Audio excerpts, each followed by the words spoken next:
NC State, meanwhile, has been there the last 2 NCAA tournaments. Off we go, the round 2. 8 is enough to pull off some upsets in this tournament as they look ahead, and they knew they were facing this top-seeded NC State Wolfpack team as Jakia Brown-Turner has the first points of the game. 8 on the shot clock for USF. A triple will do as the Bulls get on the board. Sometimes, Jen, when you're playing back-to-back games with one day in between, if you felt good in that first matchup, it just keeps coming to you in the next game. Brown-Turner, back-to-back buckets for NC State. Off of stagger screens, which is a double screen set by 2 other players on the opposite side of the ball. And you'll see Pinzan and Chineke coming off those stagger screens often. Lisa Canane picked up her first foul on that last play down the floor. Harvey hitting one of her free throws. 3-point lead for the Wolfpack. Boyd drives to the basket, and it's good. And he's a bit of a walking wounded, is diagnosed with the flu earlier this week when he went in to get his COVID testing. So he's been trying to fight it out and keep away from his players so everybody stays healthy. No, my Clemson trivia.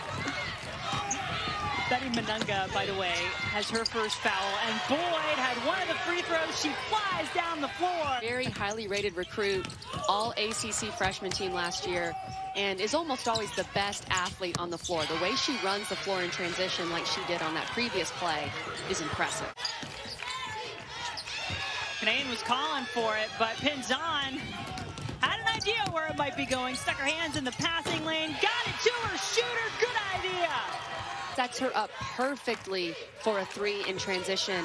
Pinzan averaging nearly 7 assists per game, 5th in D1 as you see. And on that play, you could see why, Jen. I know I've said this before in this broadcast, but on any other team, Genesis Bryant would be playing a ton of minutes. As Jakia Brown-Turner with the spin move in transition. 8 points already in this game. Beautiful use of her change of direction. Looks like she's going right. Hits her with that spin move and finishes with contact. Jen, I'm getting the sense that Jakia Brown-Turner felt that without Kayla Jones, her team was going to need a little more from her today, and she is bringing it so far. Well, Pinzan adds to the 3-point party for the Bulls. You didn't realize we were having a math class here on ESPN2 this afternoon. I always try to avoid those. Alvarez from the corner knocks down another one.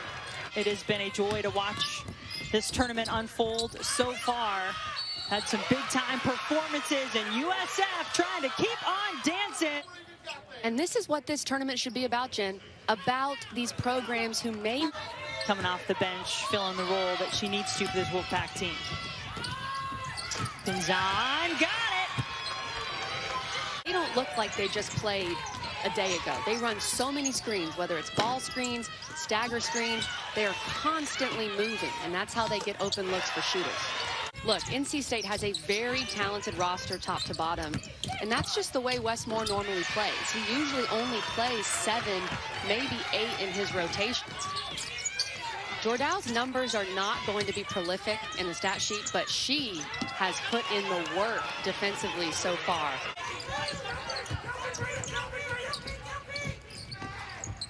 Chineke knocks down another 3 in South Florida. The story of this game so far to me is how the Bulls have been able to contain and defend Elisa Canane as Chineke. I mean, how, Jen? How did that ball go in? Kelly Graham, like, if that one's going in, that's the first 2-point make for Chineke. She had 3 triples before that. And then Boyd working her way back in the paint. Pac-12, etc., that can defend Cunane and throw all these bodies at her defensively like South Florida's doing. And then Vitulova says, hey. 5 on the shot clock. The NC State defense has been really good at getting it low, but you talked about sometimes the ball just bounces your way. Dana Perez has been so good all season, taking care of the ball, finding her teammates, getting it where they want it. She's going to take this one herself and drain it in that game against Louisville for the Wolfpack. Jen, here's the thing. No one left her on that play. There was a hand right in her face. And USF continues to hit on the offensive end. Bermejo puts the Bulls back in in the lead. One of their leaders, first-team All-ACC selection, Kayla Jones, not available to play in this game. Crutchfield open through the back door. Has a certain level of toughness and poise, and I think NC State really missed that in the first half. 2 offensive rebounds in that possession for the Bulls, and it pays off. They just look tough, Jen. They're not going to be pushed around in the paint. Lisa Canane trying to fight for position, and remember, there is some foul trouble to be aware of. Everett just picked up foul number 3. Speaking of not being pushed around in the paint, tournament MVP of the ACC tournament averaged 23 points per game in Greensboro as the Wolfpack won their second straight ACC tournament title. Coach Fernandez a little frustrated on the sideline there. You run a great blob, a great baseline out of bounds play. You get an excellent look and you just miss the layup. And then JBT got the Wolfpack fired up. Manunga working the glass on both ends of the floor for the Bulls. Sydney Harvey, just the second made field goal of the third quarter. USF needed it. That's the second personal against Brown-Turner. Chineke got a lane. The most, I should say, ever by a UConn player in their NCAA debut. I'm looking forward to so many of these games tonight, Jen. I've just kind of been locked into my TV. I think that game could be quite interesting later on this evening. NC State on the break. Boyd, an easy 2. We often saw those go down when it was a run like this by NC State. Not this time. It's a 7-0 Wolfpack run. It's their largest lead of the game. Make it 10-0 after that triple from Perez. And Brown-Turner moved her feet a little too quickly as she was trying to attack the basket. Bulls to the basket, and they get it. There was a little bit of rust. There was a couple of weeks that they had to wait after winning that ACC tournament championship before playing again. That's just how they drew it up, right, in this one? So maybe another slow start. The Capital One rewarding performance to the whole team, because even though Canane, look, she is an All-American and she's exceptional, NC State is truly a strength in numbers and the championship game, as you mentioned, Jen.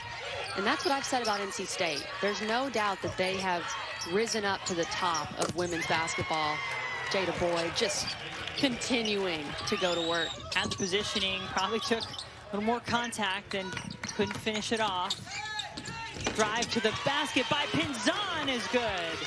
One of these teams will be the first to get there, perhaps. The Elite 8 coming up after that. Final Four Friday, April 2nd on ESPN, and then the championship Sunday, 6 Eastern on ESPN, with coverage beginning at 5. Having another fantastic game. The freshman with 28 points as Iowa up 21 on the Wildcats. We're really hot in the first quarter, a lot colder in the second and third, and NC State has done a great job of not letting them take threes. They're forcing them to take tough 2s just long enough so that Brown-Turner, I believe it was, could get back in front of Chineke. Otherwise that could have been a made. She has shown up.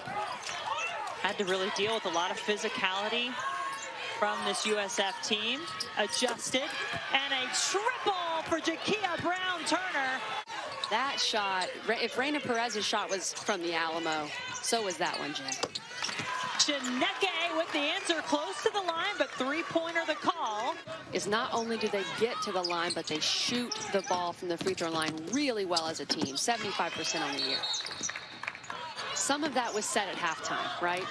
Let's remember how lucky we are to be here, just that we're having a tournament, but let's also remember how discouraging it was to not have one last year. 7th NCAA appearance. They've been to 6 of the last 8, but this one is going to end in the second round as the NC State Wolfpack, it is sweet once again. They are moving on to the Sweet 16.